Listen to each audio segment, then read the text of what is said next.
हरे कृष्णा भक्तों, आज मैं गीता से आपको खास बात बताने वाली हूँ, जो कि आप अपने जीवन में पूरी तरह इसको उतार कर अपने जीवन को बदल दीजिए।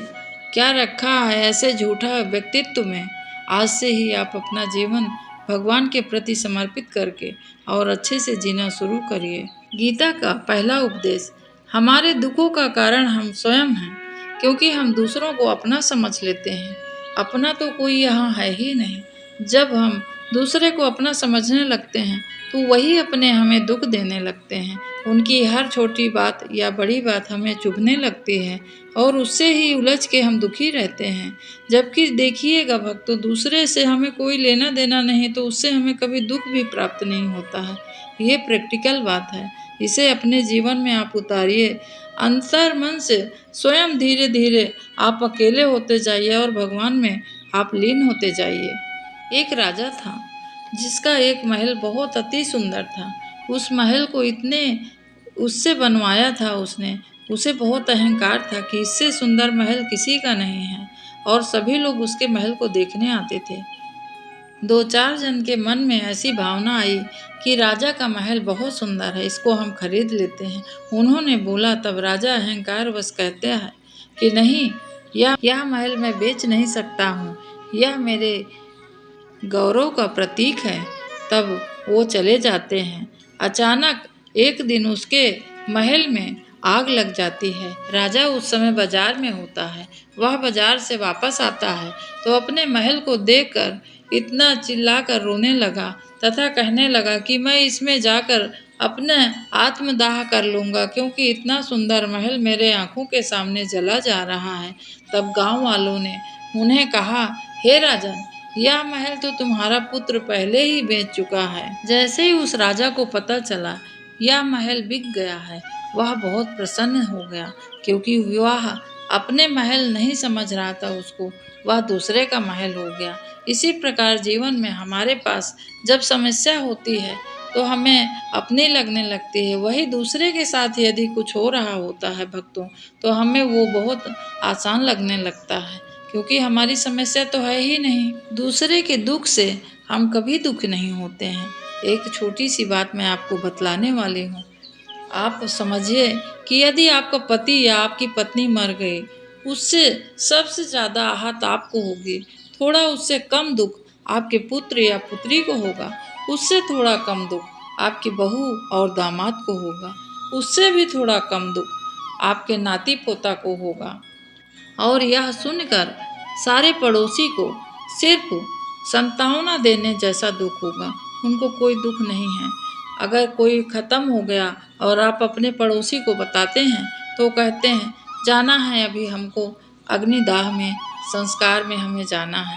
इतना कहकर वो शांत हो जाते हैं, क्योंकि उन्हें कोई आपके मरने या जीने से अटैचमेंट नहीं है। सबसे ज़्यादा दुख यदि पत्नी को हो रहा है या पति को हो रहा है तो सबसे ज़्यादा सुख भी उसने ही भोगा है उससे, इसलिए वो सबसे ज़्यादा दुखी है।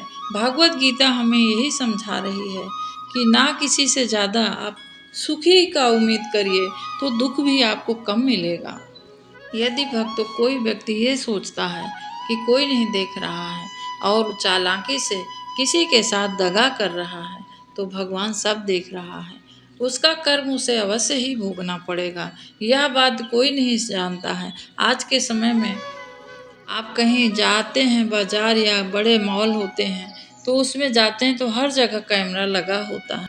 उस डर से कई बार अपने मन में भी यदि कोई चीज़ आती है कि ये चीज़ ले लिया जाए, तो उसके डर से हम नहीं छूते हैं, क्योंकि हमें उसमें शर्मिंदा होना पड़ेगा। इस प्रकार हमको ऊपर वाले का कैमरा कभी नहीं दिखता भक्तों। यदि हम अपने मन में धारणा बना लें कि कोई देख ना रहा हो तो भी से भगवान तो देख ही रहा है, इसका फल हमें भले अंतिम क्षणों में ही क्यों ना भोगना पड़े, पर हमें भोगना पड़ेगा। इससे हमारी गलतियां कम होते जाएगी भक्तों, और भगवान पे हमें दृढ़ निश्चित भरोसा होते जाएगा। एक गुरु महाराज थे, वो अपने दो शिष्य को बुलाते हैं और कहते हैं कि एक एक तरबूज दिया दोनों के हाथ में, और कहते हैं कि जाओ तुम दोनों ये तरबूज को काट के ले आओ, लेकिन शर्त ये है कि जहाँ पर कोई देख ना रहा हो वहीं से इसको काट कर लाना। तब दोनों शिष्य जाते हैं और तरबूज को लेकर। एक तो पहाड़ के पीछे गया, वह शिष्य चाकू से तरबूज को काट कर और गुरु जी के पास लाकर बोला कि आप ले लीजिए। यहाँ पर पीछे गया, वहाँ कोई नहीं था तो मैंने काट के ले आया। तथा दूसरा शिष्य जो था वो दिन भर भटकते रहा इधर उधर, और शाम को अपना तरबूज और चाकू दोनों लाकर गुरु जी के चरणों में रखकर कहने लगा कि मैं इसमें असमर्थ हूँ। तब गुरु जी ने बोला कि तुम्हें कोई जगह नहीं मिली जिसमें तरबूज को काट सको। वो बोलता है शिष्य कि हे गुरु जी, कोई देखे ना देखे, मैंने इतना प्रयास किया लेकिन हर जगह भगवान तो मुझे देख ही रहा है। उस समय गुरु जी के आंखों में आंसू आ गए और गुरु जी उसको हमेशा के लिए अपना शिष्य बना लिया। इसी प्रकार भक्तों, हमारे एक एक कर्म को भगवान देख रहा है। यदि हमसे बचपन में कोई गलती होती है तो उसे भगवान जरूर क्षमा करते हैं, क्योंकि हम अनजान होते हैं।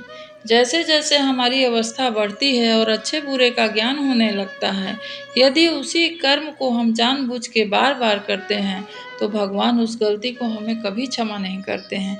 इससे हमें बचना चाहिए भक्तों। एक गांव में दो मित्र थे। दोनों बहुत एक दूसरे से प्रेम करते थे। आपस में विचार किया कि गांव में कुछ नहीं है खेती बाड़ी में, चलिए परदेश जाते हैं वहां धन अर्जित करने के लिए। दोनों परदेश चले गए और वहां शहर में खूब धन इकट्ठा किया दोनों ने, और उसके बाद गांव के लिए वापस आने लगे। तब एक जगह शाम हो गई, अतः दोनों एक जगह इकट्ठे शाम को रहने के लिए निश्चित किया कि आज रात यहीं रुक जाते हैं।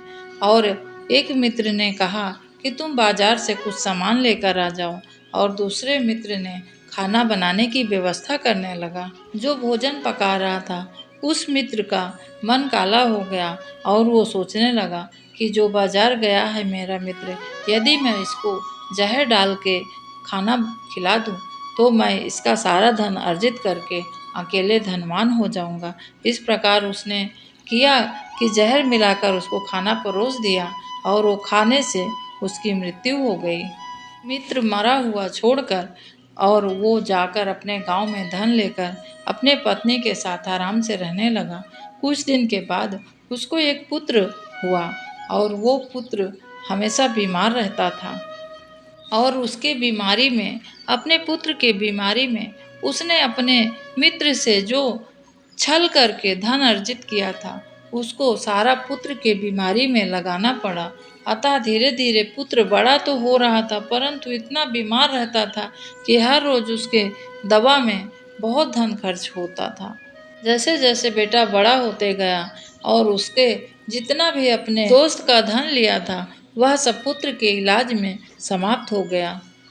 एक दिन उसके पिता पूछते हैं कि बेटा तू इतना बीमार क्यों रहता है? भगवान हमें ऐसी सजा क्यों दिया है? हमने तो इतना तुम्हारे पीछे इलाज में पैसा लगाया, सारा पैसा मेरा समाप्त हो गया, सारा धन समाप्त हो गया, जितना भी गांव में था वो भी सब मैंने तेरे पीछे लगा दिया, आखिर तू ठीक क्यों नहीं हो रहा है? तो पुत्र ने जवाब दिया, किसका पुत्र और कैसा पुत्र? मैं तुम्हारा वही दोस्त हूँ जिसको तुमने खाने में जहर मिला दिया था, और मैं तुमसे बदला लेने के लिए ही मैं तुम्हारे घर में जन्म लिया था, और आज से मेरा और तुम्हारा हिसाब खत्म, और मेरी आज मृत्यु होगी। और वो उसी समय मृत्यु को प्राप्त हुआ। गीता में भगवान श्री कृष्ण यही बतलाते हैं कि हम कितनी भी चालाकी, कितने भी धोखा किसी को दे दें, परंतु उसका फल हमें अवश्य भोगना पड़ेगा। यदि हम किसी से धोखे से धन अर्जित कर भी लेते हैं तो कहीं न कहीं भक्तों आप देखते होंगे कि देना ही पड़ता है, इसलिए हमें इससे बचना चाहिए। भक्तों, यदि हम किसी प्रकार से किसी के रिश्ते में हैं तो हमें कोई रिश्ते कभी दुख नहीं देते हैं। हमेशा हमारा अपना अंधा मोह दुख देने लगता है। हम उससे ज़्यादा उम्मीद और उम्मीद और उम्मीद करते जाते हैं, और जब वो अपने उम्मीद पर हमारे अनुकूल नहीं होता है तब हम उसे लगता है कि ये हमारे हिसाब से काम नहीं कर रहा है, स्वयं हम दुखी होते हैं। यदि हमारा सबसे मोह खत्म हो जाए तो उस दिन से हम कभी दुखी नहीं रहेंगे। ना ही हमें किसी से उम्मीद करनी चाहिए, मिल जाए तो बहुत अच्छा है, लेकिन हमें दूसरों को हमेशा हिम्मत देना है। यदि हमारे पास धन है तो उसकी मदद करनी है, लेकिन किसी से हमें उम्मीद नहीं रखनी है कि कोई हमारी मदद करे, या प्रेम बस या मोह बस हम किसी से जुड़ें। भगवान श्री कृष्ण अर्जुन से कहते हैं कि जो तेरा कर्म है वो तू कर, जो दूसरे कर रहे हैं उससे तुझे कोई फर्क नहीं पड़ना चाहिए। इसी प्रकार भक्तों, हमें भी अपने जीवन का एक लक्ष्य होना चाहिए कि कोई गलती नहीं करनी है, किसी के प्रति आक्रोश नहीं जताना है, किसी के प्रति हमें जलन भावना नहीं रखनी चाहिए। अनेक प्रकार से हम किसी की मदद करें तो कर सकते हैं, परंतु हमें किसी प्रकार से किसी से द्वेष नहीं रखना है भक्तों। जिसके प्रति हम द्वेष रखते हैं उसको पता भी नहीं होता है, और हम उसके बारे में कितनी अनाप शनाप विचार बनाते जाते हैं। यह हमारे अंदर हमको ही खाया जाता है, उसको तो कोई फर्क भी नहीं पड़ता है, क्योंकि वो तो हमारी बात सुन ही नहीं सकता है, और वो अपना मज़े से रह रहा है, और हम कुड़ते जलते हुए अपना जीवन बिता रहे हैं। इसलिए हमें दूसरे के लिए द्वेष नहीं रखना चाहिए। आप देखिए भक्तों कि महाभारत में दुर्योधन कितने बार पांडवों को मारना चाहा छल पूर्वक, और कितने बार उसने कभी खीर में जहर देकर, कभी किसी प्रकार से, लेकिन दुर्योधन के पांडु कोई और नहीं थे, वो भी अपने ही भाई थे। और अर्जुन को देखिए कि वो युद्ध करने के लिए तैयार नहीं है, उनको कितना मोह हो रहा है, क्योंकि उनके पास अभी भी धर्म साथ खड़ा है। भगवान श्री कृष्ण स्वयं उनके साथ खड़े हैं। जहाँ ज्ञान और धर्म है वहाँ अज्ञानी और धूर्तता कभी निकट आ ही नहीं सकती है। इसी प्रकार हमें भी अपने मन को बलपूर्वक रोक कर हमें गलत और सही की शिक्षा इसे देनी चाहिए। प्रतिक्षण इतना धूर्त होता है मन कि कुछ न कुछ हमें गलत करवाने के लिए सोचते ही रहता है, परंतु भक्तों, हमें इसको बहुत बलपूर्वक बांध के रखना पड़ेगा। एक ब्राह्मण था तथा एक वेश्या थी। दोनों अपने एक नगर में ही रहते थे।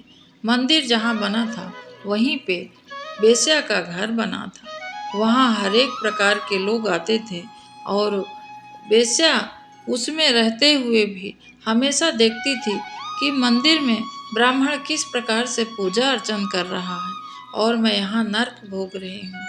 मेरा कैसा कर्म है, भगवान मुझे ऐसे दंड क्यों दिए हैं। 24 घंटा भगवान के बारे में ही सोचते रहती थी। उधर उस ब्राह्मण को इतना अच्छा संस्कार देने के बाद भी वो वहाँ बैठे बैठे यही सोचते रहता था कि ये वेश्या कितने सुख भोग रही है, कितने प्रकार के लोग इसके पास आते हैं, और मैं यहाँ पूजा कर रहा हूँ, जो भगवान मुझे दिखते भी नहीं हैं, और उनके लिए दिन भर मैं बैठा रहता हूँ। कुछ दिन बाद उस वेश्या की तथा ब्राह्मण की मृत्यु हो गई, और यमराज के दूत उन्हें लेने आए। दोनों का जब खाता देखे तो वेश्या को स्वर्ग भेज रहे थे, और यमराज उनको आज्ञा दिया कि इन्हें नरक में डाला जाए।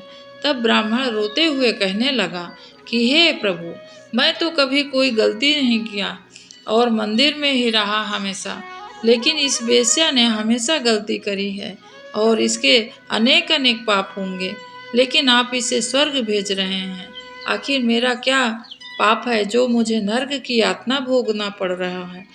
तब यमराज कहते हैं कि हे ब्राह्मण, यद्यपि तुम मंदिर में रहते थे, परंतु तुम्हारा पूरा मन सारा दिन यही सोचते रहता था कि किस प्रकार से भोग विलास में मैं लिप्त हूँ, और इस वेश्या ने हमेशा भगवान के मंदिर में जो भी आता जाता था भक्त, उसके दर्शन करते हुए यही सोचती थी कि इस नरक से मुक्ति कराओ भगवान मुझे, आप यह शरीर मैं जल्द से जल्द छोड़ सकूं, और भगवान आपके परम पद पा सकूं। इसलिए जो भी जैसा सोचता है अपने जीवन में, उस प्रकार से ही उसको भगवान अपने या तो परम धाम में भेजेंगे, या तो नरक की करोड़ों करोड़ों यातनाएं सहनी पड़ेंगी। हमें अपने विवेक से ही काम करना होगा। इतना तो जीवन की यातनाएं भोग लिए भक्तों हम लोग, करोड़ों करोड़ों बात सुनी, किसकी किसकी बातें सुनने को मिली हैं। आप अपना विचार करिए मन में और सोचिए 1 घंटा अपना बैठकर कि क्या हमें इस जगत में कोई सुख वाकई मिलेगा? नहीं मिल सकता है। इसलिए जल्दी से जल्दी भगवान के प्रति आप जुड़िए और भगवान से प्रार्थना कीजिए कि हमें सद्बुद्धि दे, सद्मार्ग दे तथा हमारा कल्याण करिए। कार्तिक का पवित्र महीना चल रहा है भक्तों। आप सभी से अनुरोध है भक्तों कि आप अपने घर में तुलसी में रोज दीपक जलाइए और घी का दीपक अवश्य लगाइए। भगवान शालिग्राम तथा तुलसी महारानी आप सभी का मन पवित्र करें। धीरे धीरे आप सभी को भगवान अपने तरफ आकर्षित करते हुए अपनी शरणागति बनाएं, यही प्रार्थना है मेरी। हे प्रभु, आप सभी को सद्बुद्धि मार्ग पर चलाइए तथा मुझे भी बुद्धि दीजिए। आज का यह वीडियो यहीं तक, दूसरा कोई वीडियो लेकर आऊँगी। कार्तिक मास का पवित्र महीना चल रहा है। अध्याय 9 तथा 10 तक मैंने कार्तिकेय महात्म बतलाए हैं, उसको जरूर सब लोग सुनिए। हरे कृष्णा।